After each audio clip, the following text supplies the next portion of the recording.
সাজিস আলম কোন হাসনাত আব্দুল্লাহ কোন ওরা আগে 150 টাকা দামের গেঞ্জি কিনে হবে নাই ওরা এখন বিমান দিয়ে যদি ওরা শুনে তাহলে মনে করেন এখন আমাকে মারধর করবো। আচ্ছা, এখন যদি শেখ হাসিনা আবারও বাংলাদেশে ফিরে আসে তাহলে কি সাধারণ জনগণ তার পক্ষে থাকবে বলে মনে করেন? 100%। তার কারণ আমরা যারা ভোট দেই, বড় লোক তো আর ভোট দেয় না, বড় লোক তো আর কেন্দ্রে যায় না। আমরা সাধারণ মানুষ, গরিব মানুষ, অসহায় মানুষ গেলে আমরা ভোট দেই, ভোট দিয়ে সরকার জয়যুক্ত করি। আমরা সাধারণ মানুষ আবার শেখ হাসিনাকে চাই। আচ্ছা, এই যে বাংলাদেশের এখন যে সার্বিক পরিস্থিতি, এই যে প্রায় 8 মাস চলে গেল, এই 8 মাসে কোনো উন্নয়ন দেখেছেন?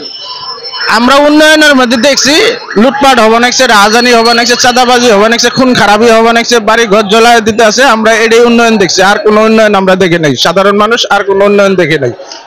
তাহলে আপনি নির্ভয়ে বলতে পারেন এই যে ছাত্র জনতার যে আন্দোলন হলো, এই আন্দোলন কি আসলে ভুল ছিল মানুষের? দেখেন, যারা রাজনীতি করে তাদের জন্যই ভালো হয়েছে, আর যারা মনে করেন বর্তমানে যে চাঁদাবাজি করবে নাকছে, লুটপাট করবে নাকছে, তার জন্যই ভালো হয়েছে। কিন্তু আমাদের মতো সাধারণ মানুষের কোনো ভালো হয় নাই। কারণ আমাদের সাধারণ মানুষের আরো কষ্ট হয়েছে, এসে আরো আমাদের দুর্ভোগ বাড়ায় দিছে, আমার কর্মস্থানে আঘাত দিছে, আমাদের পেটে লাথি মারছে আর এসে আরো। তার মানে এতে আপনাদের কোনো বা সাধারণ জনগণের কোনো উপকার হয়নি? কোনো উপকারই হয় নাই। কাদের উপকার হয়েছে? এটা যে বললামই, যারা ধরেন এই যে সাজিস আলম কোন, তারপরে আপনার হাসনাত আব্দুল্লাহ কোন, ওরা আগে 150 টাকা দামের গেঞ্জি কিনে হবে নাই, ওরা এখন বিমান দিয়ে প্রস্তাব পায়খানা করে। তাহলে বুঝেন না কাদের ভালো হয়েছে? আর যারা বর্তমানে যে স্বাধীনের কথা কয়ে লুটপাট করবে নাকছে, চাঁদাবাজি করবে নাকছে, ধর্ষণ করবে নাকছে, এদের জন্যই ভালো হয়েছে। কিন্তু আমাদের মতো সাধারণ মানুষের কোনো ভালো হয় নাই, সাধারণ মানুষের ক্ষতি হয়েছে। আমরা আগে 100 গুণে ভালো ছিলাম, 1000 গুণে ভালো ছিলাম। আমরা ওই জন্য সাধারণ মানুষ চাই আছে না আবার আসুক, দেশ পরিচালনা করুক, তাহলে আমরা সাধারণ মানুষ শান্তিতে থাকবো। এখন সাধারণ জনগণ হিসাবে আপনি এই পরিস্থিতিতে কি চাচ্ছেন? এখন দেশের পরিস্থিতিতে কি চাচ্ছেন? এখন তো যে পরিস্থিতির মধ্যে আছে বাংলাদেশ, এখন ভয়াবহ অবস্থার মধ্যে আছে। এখন বর্তমান যে সেনাবাহিনী আছে, সেনাবাহিনীও মনে করেন এই সন্ত্রাসী করে জন্য ভয় পাইতেছে। তার কারণ সবার হাতে হাতে আপনার আর্মি অস্ত্র পৌঁছেছে, সব ধরনের অস্ত্রপাতি মনে করেন এগোর হাতে পৌঁছে গেছে। এই জন্য সাধারণ মানুষও ভয় পায় এদের প্রতিরোধ করার জন্য, এবং অন্যান্য দল যে আছে এরাও ভয় পায়। তার কারণ এরা বাংলাদেশকে অরাজক করার জন্য, ধ্বংস করার জন্য এরা এই ফায়দাটা করেছে। তার কারণ এই আন্দোলন কোনো আন্দোলন ছিল না, এটা ছিল সন্ত্রাসী আন্দোলন। তার কারণ যারা এই আন্দোলন করেছে তারা কিন্তু বলেছে যে বর্তমান পরিস্থিতি মনে করেন ওরাই ভালো আছে, কিন্তু আমরা সাধারণ মানুষ ভালো নাই। আচ্ছা, এখন দেশের এই যেটা হয়েছে সেটা তো মানতে হবে। এখন কি হলে সাধারণ জনগণের ভালো হবে বলে মনে করেন? আমরা চাই ডক্টর ইউনূসের কাছে চাই আপনারা দেশ সংস্কার করেন, ভালো করে করেন। যারা চাঁদাবাজি করবেন একসে, যারা লুটপাট করবেন একসে, এদেরকে কঠোর পদক্ষেপ নেন, তাহলে আমরা সাধারণ মানুষ ভালো থাকবো। আর যারা এই আন্দোলন সাথে জড়িত ছিল, ধরেন এই যে আসিফ নাকি কারা জানি, এরা কিন্তু বলছে যে আমরা যদি মনে করেন যে পুলিশকে যদি না মারতাম, সাধারণ মানুষকে যদি না মারতাম, তাহলে এই আন্দোলন সফল হতো না। বা এই যে হাজার হাজার পুলিশ মারলো, এই হাজার হাজার লোক যে ক্ষতিগ্রস্ত হইলো, তাহলে কোন লাভ হইলো? লাভ হয়েছে তা করেই যারা এই যে লুটপাট করবে নাকি, চাঁদাবাজি করবে নাকি। এখন বেশি প্রভাব খাটাচ্ছে কারা, ছাত্ররা না বিএনপি? বেশি প্রভাব খারাপ বানাইছে বিএনপিরই।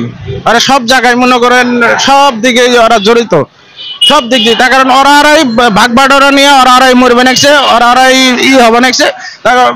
বর্তমান পরিস্থিতি এরকমই, দেশ গ্রামে কোন, ঢাকা শহরে কোন, সব জায়গায় মনে করেন আপনার লুটপাটের রাজত্ব হয়ে গেছে। আমরা ডক্টর ইউনূসকে বলতে চাই এই সন্ত্রাসীদের আপনার প্রতিরোধ করেন, এবং এই চাঁদাবাজি যারাই করে তাদেরকে আপনি ধরেন, তাহলে দেশ নিয়ন্ত্রণে থাকবে, দেশের মানুষ নিয়ন্ত্রণে থাকবে, সাধারণ মানুষ নিয়ন্ত্রণ থাকবে। ভাই, দেশের বর্তমান পরিস্থিতিতে কেমন আছেন?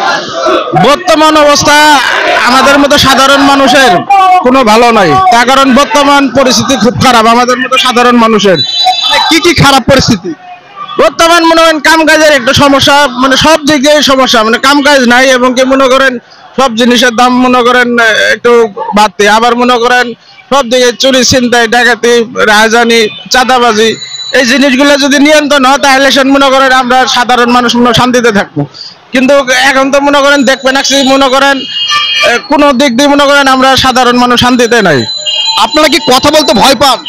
তা তো অবশ্যই, তার কারণ মনে করেন আমরা যদি বলি যে আগে ভালো ছিলাম তাহলে মনে করেন কিছু কিছু লোক মনে করেন মারধর করে, অপমান করে, সব দিক দিয়ে সমস্যা। আপনি আগে ভালো ছিলেন এই কথা বললে আপনাকে হুমকি দেই বা মারধর করে কেউ? হ্যাঁ, সেদিন আমি ওই ওই পাশে যাইতাছি, এক সাংবাদিক বললো যে আপনি কেমন আছেন, বর্তমান স্বাধীন দেশে কেমন আছেন। আর আমি বললাম যে বর্তমানে আমরা ভালো নাই, তার কারণ আমরা আগে মাসের মধ্যে 45 দিন 45টা হাজিরা করছি, আর মনে মাসের মধ্যে 7 দিনও আমরা কাম করে পাই না, আর বর্তমান তো কাজই নাই। এই হিসেবে মনে করেন আমরা বর্তমান কোনো পরিস্থিতিতেই ভালো নাই। এই কথা বলাতে কি হয়েছে? ওটা বলাতে মনে করেন কিছু যে এমপি পোলা বানাইছে মনে করেন হুমকি দিয়ে থাপড়া মারছে, চর মারছে, আবার আরেকজন কথা বলছে কিল ঘুষি মারছে, এরকমই পরিস্থিতি বর্তমান। মানে আপনারা যদি বলেন আমরা আগে ভালো ছিলাম তখন আপনাদের উপরে টর্চার করা হচ্ছে? জি, এটা মনে করেন সব জায়গায় যদি মনে করেন কেউ যদি এরকম কথা বললে যে আমরা আগে ভালো ছিলাম, বর্তমানে আমাদের কামকাজের সমস্যা, কামকাজ নাই, সব দিকে মনে করেন কর্ম সংস্থা মনে করেন একেবারেই নাই। রিক্সা ছাড়া মনে করেন রিক্সা চালানি ছাড়া কোনো কাজই নাই। কারণ আমরা আগে 20 তলা বিল্ডিং এর কাজ করছি, এই যে বড় বড় প্রজেক্টের 20 তলা বিল্ডিং বা 15 তলা বিল্ডিং এর আমরা শ্রমিক কাজ করছি, রড রাজ তারপরে ঢালাই, কিন্তু এখন তো এইসব কোনো কাজই নাই। এখন তো আমি গপ করে তো রিক্সা চালাবাম না। আগে ভালো ছিলেন এই কথা বললে কারা আপনাদের উপর টর্চার করে? বেশিরভাগ বিএমপি লোক মনে করেন অত্যাচার করতেছে দেশের মধ্যে সব দিকে। তার কারণ আমরা যদি বলি যে বর্তমান চাঁদাবাজি বাড়ি গেছে গা, রাজধানী বাড়ি গেছে গা, চুর ছিনতাই বাড়ি গেছে গা, এটা মানে ওর গাঁও মধ্যে লাগে। তার কারণ বর্তমান তো ওরাই চাঁদাবাজি করবে না, ওরাই এই যে ধর্ষণকারীর সাথে জড়িত, সব দিকে ওরা জড়িত। এই জন্যই মনে করেন এরা এই জিনিসগুলো শুনে হবে না। মানে বিএনপির লোকজন একথা শুনতে পারে না যে আপনারা আগে ভালো ছিলেন, এই কথা বলতে শুনতে পারেন না। যদি আমরা যদি বলি যে আচ্ছা না সময় আমরা ভালো ছিলাম, কিন্তু এই কথা যদি ওরা শুনে তাহলে মনে করেন এখন আমাকে মারধর করবো। এর আগে কি আপনাকে এভাবে মারধর করেছে? এর আগে মনে করেন আমরা ওই যে হাইকোর্টের সামনেই মনে করেন আমাকে একদিন চত্বরা মারছে। এরকম পরিস্থিতি আমরা চাই, সরকারের কাছে চাই যে সব। আপনি কথা বলছেন আর এদিক ওদিক দেখছেন, আপনি কি ভয় পাচ্ছেন? না, ভয় তো মনে করেন অবশ্যই। তার কারণ এই কথা যদি কেউ শুনে বা বিএনপির লোক বা বর্তমান যারা এই যে নতুন স্বাধীনের কথা বলি যারা এই যে লুটপাট করবেন, একসে অগ্নিকাণ্ড করবেন, একসে আপনি সন্ত্রাসী কার্যক্রম করবেন, একসে এগরেই মনে করেন আপনার এই যে গাঁও মধ্যে লাগে জায়গা, তখনই এসে আপনাদেরকে মারধর করে যারাই কথা বলে। হ্যাঁ, তখনই মনে করেন আমাদের মতো সাধারণ মানুষের ওরা মনে করেন টর্চার করে, এবং কি কাছে যা থাকে মোবাইল টোবাইল সব কারি নেয়, টাকা পয়সা কারি নেয়। আপনি কি রাজনীতি করেন? না, আমরা সাধারণ মানুষ। আমি একজন বিল্ডিং নির্মাণের শ্রমিক। আমি বর্তমানে আমার কোনো কাম কাজ নাই। আমি 3 মাস থেকে ঘর ভাড়া বস্তায় দিতেছি, কোনো সময় দিতে পারি, কোনো সময় আবার ওই যে 8-10 বছর যে কাম করেছিলাম কিছু টাকা মনে করেন থুয়েছিলাম, ওইটাই ভাঙ্গি খাওয়া নাকছি।